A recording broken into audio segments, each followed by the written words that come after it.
Welcome to Space Matrix. Please subscribe and hit the bell icon for more updates. On August 14, 2025, global trade was jolted, not by the White House, but by Mar-a-Lago. Former President Donald Trump stunned the world by announcing a sweeping tariff on all polished diamonds imported from India.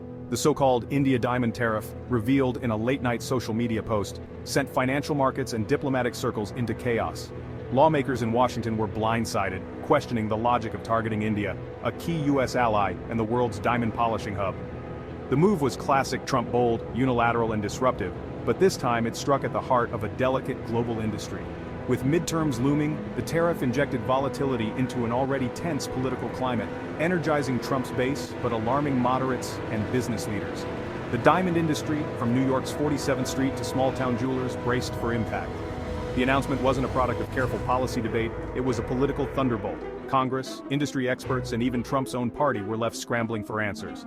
The decision revived fears of a return to trade war uncertainty. For many, it was a jarring flashback to the volatility of Trump's presidency. The global diamond trade, worth billions, now hung in the balance, at the mercy of a single, unpredictable political move. The world watched, wondering what would come next. To grasp the impact, you need to understand the diamond pipeline.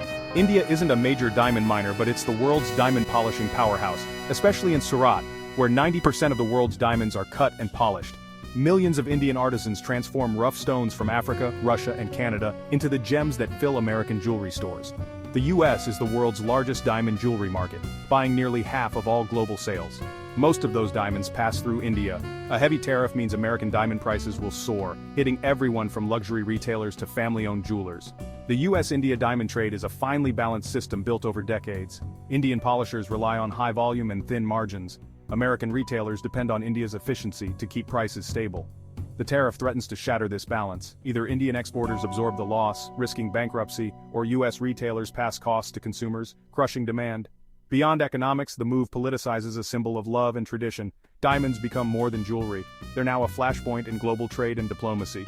The tariff forces Americans to confront the global web behind every sparkling stone. It's not just about money, it's about the relationships that connect a craftsman in Surat to a couple in Ohio. The shockwaves are personal, economic, and deeply symbolic. The U.S. reaction was swift and overwhelmingly negative, even among Trump's usual allies. Leading Republicans and Democrats warned of job losses and damage to small businesses, calling the tariff a self-inflicted wound. Major business groups like the U.S. Chamber of Commerce and National Retail Federation condemned the move, arguing American companies would bear the brunt. Jewelers of America launched a lobbying blitz, warning that a 25% tariff could shutter thousands of stores and cost tens of thousands of jobs. News outlets featured anxious jewelers and falling retailer stocks, while editorials questioned the logic of targeting India. India isn't a trade adversary like China, critics argued. This move undermined years of diplomatic progress. On the streets, Americans planning weddings or anniversaries expressed frustration at looming price hikes. Social media exploded with memes and outrage, uniting people across political lines. The tariff wasn't seen as smart policy, but as a disruptive act making a cherished symbol more expensive. The backlash was political, economic, and deeply personal. For many, it was a baffling escalation in an already divided nation.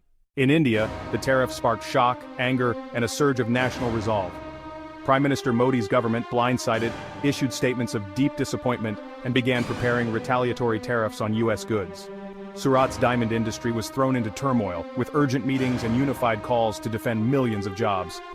Industry leaders argued the tariff punished skilled artisans who add immense value to the global diamond trade. The Gem and Jewelry Export Promotion Council announced a high-level delegation to Washington, seeking to rally opposition to the tariff. Indian media framed the move as an attempt to bully a rising power, fueling calls for a strong response. Workers in polishing factories, fearful for their livelihoods, expressed pride in their craft and determination to fight back. The crisis galvanized national unity, and a push to diversify trade beyond the U.S.-India accelerated talks with Europe, the Middle East, and China, seeking new markets and less reliance on America. India's message was clear: it would fight the tariff, protect its industry, and seek new partners if needed. While the U.S. and India clashed, Canada quietly shifted its diamond trade strategy. Without fanfare, Canadian mining companies deepened ties with buyers in Antwerp, Tel Aviv, and even Vietnam. Canadian officials expedited certifications for direct sales outside India, protecting their industry from U.S. tariff fallout. Publicly, Canada stayed silent, avoiding taking sides and potential retaliation. By diversifying export partners, Canada shielded its mining sector from market shocks. The move also aimed to revive Antwerp as a diamond hub, challenging India's dominance. Canada's approach was cautious and pragmatic, focused on stability and risk mitigation. While the U.S. created chaos, Canada quietly built resilience. Their silence was a strategic move, protecting national interests while others battled in the spotlight. India and Canada's responses to U.S. trade pressure reveal two paths in modern diplomacy. India, directly targeted, responded loudly, defending its economy and pride on the world stage. Its public defiance aimed to rally support and signal it wouldn't be bullied. Canada, a bystander facing collateral damage, chose quiet, strategic action, protecting its interests without escalation. Publicly siding with either nation risked its delicate U.S. relationship, so Canada let actions speak louder than words. India's approach was fiery, demanding respect as a rising power. Canada's was measured, preserving stability as a mature partner. Both strategies fit their circumstances, one fighting fire with fire, the other quietly building a firebreak. The world is watching to see which approach prevails, as global trade rules are rewritten. In this new era, diplomacy is as much about silence as it is about shouting. The diamond tariffs fallout will hit ordinary people hardest. In Surat, millions of artisans face job losses as U.S. orders dry up. In America, affordable engagement rings may become a thing of the past, and small jewelers could shudder under rising costs. The tariff threatens to split the global diamond market, India pivoting to China and the Middle East, Canada to Europe. This fragmentation could unravel decades of integration, raising costs and reducing access worldwide. The crisis is a stark lesson. A single decision can disrupt a global industry overnight. For India, diversification is now urgent. For the U.S., questions about reliability as a trade partner loom. The world must ask, can global commerce survive in an age of rising nationalism and volatility? The outcome will set a precedent for future trade disputes. As the world holds its breath, the fate of global trade may hinge on what happens next over a single, sparkling stone.